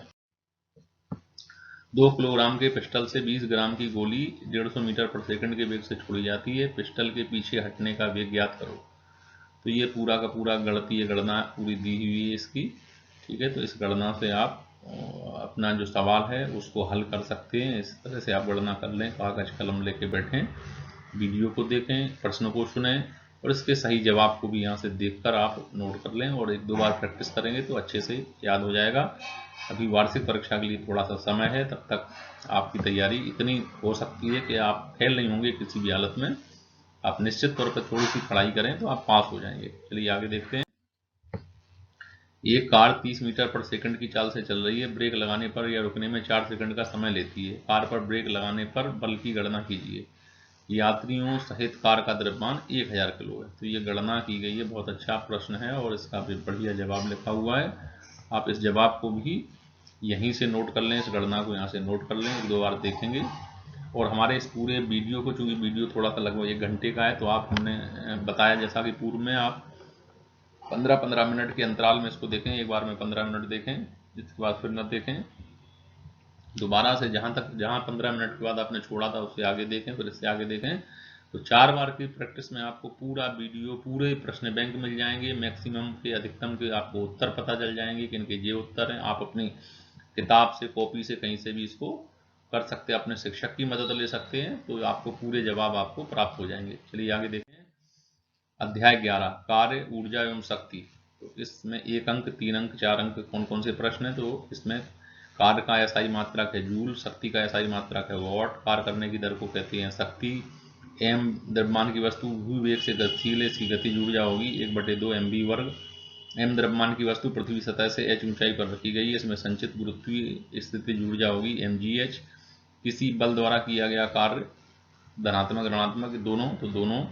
एक बच्चा किसी भारी वस्तु पर 10 मिनट तक बल लगाकर खिसकाने का प्रयास करता है, लेकिन वस्तु अपने स्थान से नहीं हिलती है। इस घटना में बच्चे द्वारा किया गया कार्य कैसा होगा? शून्य कार्य। चलिए आगे देखते हैं। 1 यूनिट विद्युत ऊर्जा का अर्थ क्या है? 1 किलो आवर, ठीक है, किलो वाट जो है या 1 किलो आवर 1 kWh, ठीक है, किलो वाट आवर। दूसरा है 2 बच्चे जिनका भार समान है अलग अलग रस्सों पर चढ़ना प्रारंभ करते हैं। पहला बच्चा ए 8 मीटर चढ़ने में 20 सेकंड लेता है, दूसरा बी 8 मीटर चढ़ने में 25 सेकंड लेता है। किसकी शक्ति अधिक है? तो स्वाभाविक है ए की। अगला है ऊर्जा को न उत्पन्न किया जा सकता ना ही नष्ट किया जा सकता, एक रूप से दूसरे रूप में परिवर्तित किया जा सकता है। इस नियम को ऊर्जा संरक्षण का नियम कहते हैं। चलिए आगे देखते हैं। इसमें से 4 अंक के प्रश्न सीधे। एक बैटरी बल्ब जलाती है, इस प्रक्रिया में ऊर्जा परिवर्तन का वर्णन कीजिए। तो ये वर्णन किया गया है कि बल्ब कैसे जलाती है और उसमें जलने में किस तरह से जो परिवर्तन है, रासायनिक परिवर्तन है, वो ऊष्मीय परिवर्तन या यूं कहें प्रकाशीय परिवर्तन में किस तरह से जो रासायनिक परिवर्तन है, रासायनिक ऊर्जा है, वो विद्युत ऊर्जा में कैसे बदलती है। मुक्त रूप से गिरते एक पिंड की स्थितिज ऊर्जा लगातार कम होती जाती है तथा अंततः धरती पर पहुंचने पर रुक जाती है। क्या यह ऊर्जा संरक्षण नियम का उल्लंघन करती है? कारण बताइए। ये इसका जवाब लिखा हुआ है। इसका जवाब यहाँ भी मिल सकता है, पुस्तक में भी मिल सकता है, आपके शिक्षक द्वारा लिखाया भी हो सकता है, जहाँ से भी उचित समझें आप उसको तैयार करें। अगला प्रश्न है 40 वाट का एक बल्ब प्रतिदिन 10 घंटे उपयोग किया जाता है। बल्ब द्वारा एक माह में खर्च की गई विद्युत ऊर्जा का यूनिट में परिकलन कीजिए। तो ये पूरी की पूरी गणना है, 12 यूनिट बिजली इसका आंसर आ रहा है। तो इसको आप गणना यहाँ से भी कर सकते हैं अच्छे से, ठीक है। इस तरह के छोटे छोटे न्यूमेरिकल्स आपको हल अच्छे से आने चाहिए, क्योंकि निश्चित तौर पर परीक्षा में पूरा प्रश्न पत्र इन्हीं प्रश्नों से आने वाला है। चलिए आगे देखते हैं। किसी खिलौना कार में चाबी भरकर जमीन पर रखने पर चलने लगती है, इसे ऊर्जा कहाँ से प्राप्त होती है? वर्णन कीजिए। तो ये इसका उत्तर है। अगला 1500 किलोग्राम की ये कार 20 मीटर पर सेकंड की चाल से चल रही है, इसे रोकने में किए गए कार्य की गणना कीजिए। तो कार्य की ये गणना का पूरा यहाँ से यहाँ तक गणना की गई है जी। इस गणना को आप अच्छे से देख सकते हैं, यहाँ से भी हल कर सकते हैं। आपको अन्यत्र कहीं से यदि इसका सही जवाब आसान कैलकुलेशन प्राप्त होता था, वो वहाँ से भी कर सकते हैं। लेकिन सवाल महत्वपूर्ण है, प्रश्न महत्वपूर्ण है। प्रश्नों को आप अच्छे से पढ़ें और इनको नोट करें। इनके जवाब भले ही कहीं से भी लिखें और नहीं मिल रहे हैं तो आप हमारे इस वीडियो के माध्यम से नोट करें। कुछ इम्पोर्टेंट, सारे प्रश्न इम्पोर्टेंट हैं, निश्चित तौर पर प्रश्न पत्र में ये आने वाले हैं।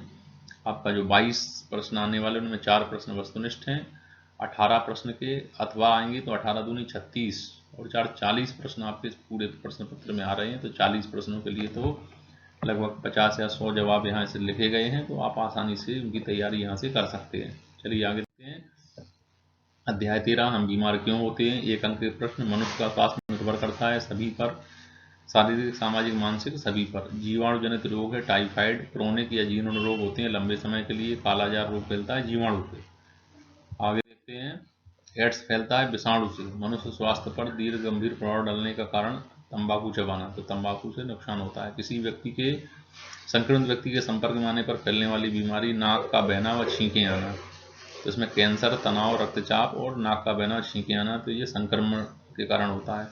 अगला है यदि आप किसी प्रदूषित तथा कम वृक्षारोपण वाले स्थान पर रहते हैं तो कौन सी बीमारी का शिकार हो सकते हैं। तो वायु जनित बीमारी है। यदि अच्छे मानव स्वास्थ्य के लिए आवश्यक हैं, ये सभी चीज़ें आवश्यक हैं, शुद्ध आवास, शुद्ध पानी, संतुलित आहार सभी। मनुष्य में त्वचा संबंधी बीमारियां होती हैं कवकों से, ठीक है, कवक या फंजाई से। एक मनुष्य से दूसरे मनुष्य में बीमारियों को ले जाने वाले जीव कहलाते हैं वाहक, ठीक है। पेनिसिलिन है एक एंटीबायोटिक। रक्त में हीमोग्लोबिन की कमी से एनीमिया रोग हो जाता है। कुत्ते के काटने से रेबीज बीमारी हो जाती है। रेबीज वास्तव में वायरस का नाम है जो कुत्ते की लार में या सलाइवा में होता है। हमारी बॉडी में इंजेक्ट हो जाने पर रेबीज जो वायरस है वो बॉडी में आ जाता है और एक बीमारी हो जाती है, ठीक है, और जिसमें अंततः इसका समय पर यदि कुत्ते काटने पर तत्काल इंजेक्शन आदि न लगाए जाएं तो बाद में खतरनाक बीमारी होती है कि इससे मौत भी हो जाती है। अगला लिखा हुआ है, एक वाक्य में उत्तर दीजिए, रोगी को किस बीमारी में जल से डर लगने लगता है। तो ये रेबीज या हाइड्रोफोबिया इस जो है कुत्ते काटने से होता है। इसमें यदि किसी को हो जाए ये तो वास्तव में डेथ की स्थिति से पूर्व, मरने के पूर्व उसको पानी से डरने लगने लगता है। WHO का पूरा नाम है वर्ल्ड हेल्थ ऑर्गेनाइजेशन या विश्व स्वास्थ्य संगठन। इसका मुख्यालय है जिनेवा में। कुत्ता बिल्ली बंदर के काटने से रेबीज बीमारी हो जाती है। चलिए आगे देखते हैं, संतुलित आहार न मिलने की स्थिति में क्या होता है, कुपोषण। जल कठोर क्यों होता है, कैल्शियम मैग्नीशियम के सल्फेट के कारण। एड्स का पूरा नाम एक्वायर्ड इम्यूनो डेफिशिएंसी सिंड्रोम है। विटामिन ए की कमी से रतौंधी बीमारी हो जाती है। मसूड़ों में सूजन दर्द किस विटामिन की कमी से होता है, विटामिन सी। डेंगू नामक रोग किस मच्छर के काटने से होता है, तो एडीज। कुपोषण ... रोग होता है तो हीनता जन्य। ये उत्तर लिखे हुए हैं, ये सभी प्रश्न हैं और इन प्रश्नों के उत्तर ये नीचे लिखे गए हैं। आप इसको देख सकते हैं। BCG का टीका तपेदिक रोग में लगाया जाता है। जल में फ्लोराइड की अधिक मात्रा मौजूद होने से फ्लोरोसिस रोग होता है। मलेरिया रोग मादा एनाफिज मच्छर काटने से होता है। एड्स रोग होने पर मानव का प्रतिरक्षी तंत्र कमजोर हो जाता है। घेंगा रोग आयोडीन की कमी से होता है। प्रोटीन शरीर की वृद्धि के लिए आवश्यक है या आवश्यक कार्य करता है। चेचक के टीके की खोज एडवर्ड जेनर ने की थी। ओजोन परत का क्षरण फ्लोरोकार्बन के कारण होता है। रक्त में हीमोग्लोबिन की कमी से एनीमिया बीमारी हो जाती है। तो ये रक्त स्थान थे, इनकी हमने उत्तर भी साथ में बता दिए हैं। चलिए आगे देखते हैं, सही जोड़ी बनाइए। तो ये जोड़ी के प्रश्न हैं और ये जोड़ी सही जोड़ी मैच करके बताई गई है। इसको पढ़ लें, बहुत सरल है। आप खुद से हल करें इसको पहले, जब गलत हो जाए तो आप यहाँ से देख लें और देखने के बाद इसको हल कर सकते हैं। आगे सत्य सत्य बताएं। WHO की स्थापना 1948 में हुई, ये सही बात है। हैजा TB आदि असंक्रामक रोग है, गलत है। पत्तियों में छेद करना कवक जनित रोग है, ये सही है। भोजन में उपस्थित वसा कार्बोहाइड्रेट ऊर्जा प्रदान करती है, ये सही बात है। चलिए आगे देखते हैं, 4 अंक के प्रश्न इस चैप्टर से। ऐसे 4 लक्षण बताइए जिससे आप सोचते हैं कि आप बीमार हैं। तो आप बताइए 4 कौन से लक्षण आपको महसूस होते हैं। संक्रामक रोग फैलने के 3 माध्यम लिखो। तो ये 3 माध्यम लिखे गए हैं। आपके शरीर में स्वास्थ्य संबंधी 4 समस्याओं को लिखिए। तो आप खुद से लिख सकते हैं इस प्रश्न को समझकर कि आपके क्षेत्र में स्वास्थ्य संबंधी 4 समस्याओं को लिखिए। कौन कौन सी समस्याएं आपके क्षेत्र में जो स्वास्थ्य संबंधी, उसके उत्तर कहीं ना मिले तो लिखे हुए हैं। बीमारी से बचने के लिए आप अपने आसपास क्या परिवर्तन अथवा सुधार करेंगे, तो ये प्रश्न है, संभावित उत्तर है इसके। संक्रामक रोगों से बचाव हेतु कोई 4 सावधानियां लिखिए। चारों सावधानियां लिखी गई हैं। चलिए आगे देखते हैं, विश्व स्वास्थ्य संगठन बीमारी से बचाव के लिए कार्य करता है। तो ये क्या कार्य करता है, तो ये नीचे 3-4 कार्य WHO या वर्ल्ड हेल्थ ऑर्गेनाइजेशन के लिखे हुए। एड्स का पूरा नाम, रोग और कारण व लक्षण बताइए। ये एड्स के सारे उत्तर लिखे हुए हैं। एड्स रोग का संचरण किस प्रकार होता है, ये इसके उत्तर हैं।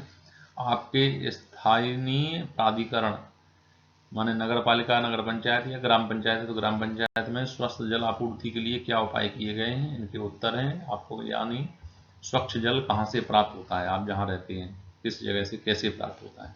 तो चलिए आगे देखते हैं। अब आपके मोहल्ले में उत्पन्न कचरे का निपटारा स्थानीय प्राधिकरण कैसे करता है। माने कूड़ा कचरा आप कहाँ डालते हैं और वो कूड़ा कचरा कोई नगर निगम की गाड़ी ले जाती है, ग्राम पंचायत में कहाँ उसको इकट्ठा किया जाता है, कैसे उसको खत्म किया जाता है, ये इसका उत्तर खुद से लिखना है।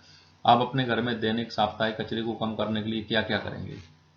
ठीक है, तो कचरा कम से कम निकले इसके लिए क्या उपाय किया जा सकता है। रोग फैलने के कारक कौन से हैं, आप ये कैसे पहचानेंगे कि किसी छात्र को कोई रोग हो गया है। ठीक है, ये बहुत सरल से उत्तर है इनके, इसलिए मैं पढ़ भी नहीं रहा हूँ इनको, लेकिन लिखे हुए हैं, आप चाहें देख लें, नोट कर सकते हैं। अच्छे स्वास्थ्य की आवश्यक स्थितियाँ बताइए। जब हम बीमार होते हैं तो पोषण युक्त भोजन खाने का परामर्श क्यों दिया जाता है। संक्रामक व असंक्रामक रोगों से आप क्या समझते हैं, कौन सी बीमारियां संक्रामक है, कौन सी असंक्रामक रोग क्या होते हैं, ये इसके उत्तर आपको साधारण से लिखने हैं। आगे देखते हैं, रोग क्या है इसके कारण लिखिए। संक्रामक रोगों को फैलने से रोकने के लिए आपके विद्यालय में कौन सी सुविधाएं होनी चाहिए। लघुकालिक व दीर्घकालिक रोगों से आप क्या समझते हैं, ये इनके उत्तर लिखे हुए। जीवाणु व विषाणु द्वारा होने वाले 2 रोगों के नाम लिखिए। प्रोटोजोआ कवकों द्वारा होने वाले 2 रोगों के नाम लिखिए। आपके आसपास फैलने वाली कुछ बीमारियों के नाम व कारण लिखिए। और प्रतिरक्षीकरण क्या है, इसके कारण लिखिए। ये बिल्कुल सरल से उत्तर हैं, आप एक बार पढ़ेंगे, इसलिए इनके उत्तर हमने यहाँ नहीं पढ़े, आप देख लें, कहीं नहीं मिले तो यहाँ तो आपको मिल ही जाएंगे, लेकिन प्रश्न महत्वपूर्ण है, प्रश्नों को आप अच्छे से समझ लें, क्योंकि इन्हीं प्रश्नों में से कोई ना कोई प्रश्न आपके परीक्षा में आएंगे, इन्हीं के जवाब आपको लिखने हैं। चलिए आगे देखते हैं। जो शेष अध्याय प्रारंभिक जो अध्याय हमने बताए थे वो लगभग 61 अंक के हैं। यदि आप उतनी तैयारी कर लेते हैं तो आपको 61 अंक प्राप्त होंगे। आपको लगता है कि मेरे पास पर्याप्त समय में और पढ़ना चाहता हूं, तो ये चैप्टर ये भी उसी प्रश्न बैंक में सम्मिलित हैं, तो फिर आप यहाँ से पढ़ना शुरू करें। तो अध्याय 3 परमाणु एवं अणु। तो परमाणु एवं अणु में कुछ खाली स्थान है और इनको आप तैयार कर सकते हैं। एक रासायनिक अभिक्रिया में अभिकारकों उत्पादों के द्रव्यमानों का योग अपरिवर्तित रहता है, या क्या कहलाता है? तो द्रव्यमान संरक्षण का नियम। निश्चित आवेशयुक्त परमाणुओं का समूह बहुपरमाणु आयन कहलाता है। CaSO4 का सूत्र द्रव्यमान 136 ग्राम है। आप एक बार गणना करके देख लें, हो सकता है कई बार मिस प्रिंट भी हो जाती हैं कोई जवाब यहाँ, तो मिस प्रिंट या टाइपिंग एरर या टाइपिंग मिस्टेक भी हो सकती है। आप खुद भी गणना करके लिख सकते हैं सही जवाब। सोडियम कार्बोनेट का सूत्र Na2CO3 और अमोनियम सल्फेट का NH4 वोल्टवाइज SO4। अति लघुत्तरीय प्रश्न 2 अंक के। परमाणु से क्या समझते हैं? परमाणु की परिभाषा लिखिए। परमाणु द्रव्यमान से क्या समझते हैं? परमाणु द्रव्यमान की इकाई को परिभाषित कीजिए। इनके जवाब आपको मिलेंगे। प्रश्न महत्वपूर्ण है, इनको ढंग से सुन लें और देख लें। आगे अणु किसे कहते हैं? अणु परमाणु में कोई दो अंतर लिखिए। रासायनिक सूत्र क्या है? बिल्कुल सिंपल से प्रश्न है, सरल से प्रश्न है, पास हो सकते हो आप आसानी से। निम्नलिखित पदार्थों के मोलर द्रव्यमान की गणना करो। मीथेन का, सल्फर के अणु का, फास्फोरस के अणु का, हाइड्रोक्लोरिक अम्ल के और नाइट्रिक अम्ल की। ये गणना दी गई है कि आप कैसे इसकी गणना करेंगे इनके परमाणु द्रव्यमान की। आगे देखते हैं मोलर द्रव्यमान। एक मोल से क्या समझते हो? परिभाषा लिखी हुई। निम्नलिखित यौगिकों के आणविक सूत्र लिखिए। Aluminium copper 2 bromide, aluminium 3 nitrate, calcium 2 phosphate, iron 3 sulphide means iron sulphide, mercury chloride. ये सूत्र लिखे हुए हैं इनके। आयनिक तथा आणविक ठोस क्या होते हैं समझाइए। सोडियम क्लोराइड तो आणविक ठोस और आयनिक ठोस क्या है, इनके कुछ महत्वपूर्ण उत्तर ये लिखे हुए हैं। चलिए आगे देखते हैं। अध्याय 10 गुरुत्वाकर्षण की। तो भार का ऐसा ही मात्रक न्यूटन है, आपने पूर्व में पढ़ा। दो वस्तुओं के बीच लगने वाला गुरुत्वाकर्षण बल का क्या होगा यदि इनके बीच की दूरी दुगनी कर दी जाए, तो वह चौथा ही रह जाएगा। सार्वत्रिक गुरुत्वाकर्षण नियतांक G का ऐसा ही मात्रक है। उत्तर लिखा हुआ है nm² kg इनवर्स -2। किसी वस्तु का द्रव्यमान पृथ्वी पर 12 किलोग्राम है, चंद्रमा पर कितना होगा? 12 किलोग्राम रहेगा। ध्यान रखना द्रव्यमान और भार में अंतर होता है। तो द्रव्यमान अपरिवर्तित होता है किसी वस्तु का, जबकि भार चंद्रमा पर पृथ्वी की तुलना में 6 गुना कम होता है। किसी वस्तु का भार पृथ्वी पर इतना न्यूटन है और चंद्रमा पर कितना होगा? तो 5 6 पंचे 30, 6 गुना कम हो गया, तो 5 न्यूटन रह गया, 5n। गुरुत्वीय बल का मान निम्न में से किसमें अधिक होगा? पृथ्वी की सतह पर ध्रुवों पर। गुरुत्वाकर्षण बल एक कमजोर बल है, क्षीण बल है गुरुत्वाकर्षण बल। आगे देखते हैं। गुरुत्वाकर्षण का नियम किस वैज्ञानिक ने प्रस्तुत किए? न्यूटन है। निम्न में से कौन सा गुरुत्वाकर्षण बल है? तो ये सभी। पृथ्वी से बांधे रखने वाला बल, पृथ्वी के चारों ओर चंद्रमा की गति कराने वाला बल, समुद्र में ज्वार भाटा आने का कारक बल, ये सभी गुरुत्वाकर्षण बल है। गुरुत्वीय त्वरण G के मान के संबंध में सही फॉर्मूला ये लिखा गया है, आप इसको नोट कर लें, देख लें, ये सही जवाब है। वस्तुनिष्ठ प्रश्न कम से कम इस पूरे PPT वीडियो से आप अच्छे से याद कर लें। चलिए आगे देखते हैं। दीर्घ उत्तरीय प्रश्न 4 अंक के। गुरुत्वाकर्षण का सार्वत्रिक नियम लिखिए और सूत्र प्रतिस्थापित कीजिए। तो ये गुरुत्वाकर्षण का सार्वत्रिक नियम और इसके ये सूत्र दिया हुआ है, ठीक है। इसको आपको तैयार कर सकते हैं, यहीं से देख के तैयार कर लें। गुरुत्वीय त्वरण किसे कहते हैं, इसके सूत्र लिखिए। गुरुत्वीय त्वरण का सूत्र लिखा। द्रव्यमान व भार में अंतर स्पष्ट कीजिए। अगला अध्याय 14 जो कि अंतिम है, पूरा इस वीडियो का अंतिम अध्याय है, और इसके वस्तुनिष्ठ प्रश्न कौन कौन से हम जल्दी से पढ़ते हैं। निम्नलिखित में से कौन सा कारक प्रकृति में मृदा निर्माण के लिए उपयोगी नहीं है? Polythene bag. वायुमंडल में ऑक्सीजन किन रूपों में पाई जाती है? ओजोन व ऑक्सीजन। प्रकृति में पाए जाने वाले जल चक्र में से कौन सा पद नहीं पाया जाता? प्रकाश संश्लेषण। निम्न में से कौन सा ग्रीन हाउस गैस नहीं है? ग्रीन हाउस गैस नहीं, अमोनिया। इसका मतलब methane, carbon dioxide, carbon monoxide, ये कौन सी गैसें हुई? ग्रीन हाउस गैसें। उत्तम मृदा में उपस्थित होता है ह्यूमस, जीवित जीव मृदाकरण। मृदा में खनिज का मुख्य स्रोत है चट्टानें, जिनसे मृदा निर्मित होती है। आगे देखते हैं। पृथ्वी की जल द्वारा अवतरित या ढकी हुई कुल सतह है जल से 75%। वायुमंडल में ऑक्सीजन मुख्य रूप से वापस की जाती है प्रकाश संश्लेषण द्वारा। मृदा अपरदन को रोका जा सकता है वनीकरण द्वारा। ऑक्सीजन किसके लिए हानिकारक है? नाइट्रोजन स्थिरीकरण, बैक्टीरिया के लिए। ओजोन छिद्र का अर्थ होता है ओजोन परत का पतला या क्षीण हो जाना। ओजोन परत में छिद्र का कारण एक रसायन है जिसको कहते हैं क्लोरोफ्लोरोकार्बन या CFC।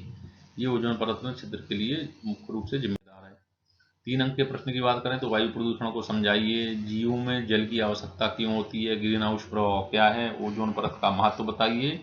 तो इन प्रश्नों के उत्तर को आपने जहाँ से तैयार किया वहाँ से कर लें। नहीं, ये उत्तर लिखे हुए हैं, आप देख पा रहे हैं, वीडियो को पॉज कर लें, रोक लें, यहाँ से देख लें, PDF कॉपी इसकी ढूंढ लें, ना मिले आप हमको लिखें www.aliboard.blogspot.com, वहाँ से इसको आप डाउनलोड कर सकते हैं, विमर्श पोर्टल से आप इसको डाउनलोड कर सकते हैं। चलिए आगे देखते हैं। नाइट्रोजन चक्र को समझाइए। ये नाइट्रोजन चक्र, वायुमंडल में नाइट्रोजन की मात्रा 78% होती है और ये नाइट्रोजन चक्र की पूरी प्रक्रिया है। इसमें चाहें तो आप एक नाइट्रोजन चक्र का डायग्राम भी बना सकते हैं। तो ये आपका पूरे के पूरे विज्ञान विषय का प्रश्न बैंक हुआ। और ये उन प्रश्नों का अंकों का विभाजन कि कौन से प्रश्न कितने अंक के हैं और कितने कितने प्रश्न आएंगे। 1 अंक के 20, 2 अंक के 5, 3 अंक के 3, 4 अंक के 5, 5 अंक के 3 और 20 अंक का आपका प्रायोगिक का। तो उम्मीद करता हूँ कि पूरा वीडियो आपने अच्छे से देख लिया होगा और नोट कर लिया होगा। आप इस वीडियो को हमारे फेसबुक पेज www.facebook.com/aliboard.board यानी फेसबुक पर भी अगर भी आप aliboard को सर्च करेंगे तो ये मिल जाएगा। वहाँ से आप रिक्वेस्ट भेजकर आप हमारे पेज से जुड़ सकते हैं। हमारे ब्लॉग हमने आपको पूर्व में भी बताया कि aliboard.blogspot.com गूगल में सर्च करेंगे तो ब्लॉग में सबसे पहले aliboard आ जाएगा। उसको क्लिक करके इस ब्लॉग पर हम सारी चीज़ें अपलोड कर देते हैं आपको पढ़ने के लिए, देखने के लिए। तो वहाँ से भी आप नोट कर सकते हैं और यूट्यूब पर आप देख ही रहे हैं।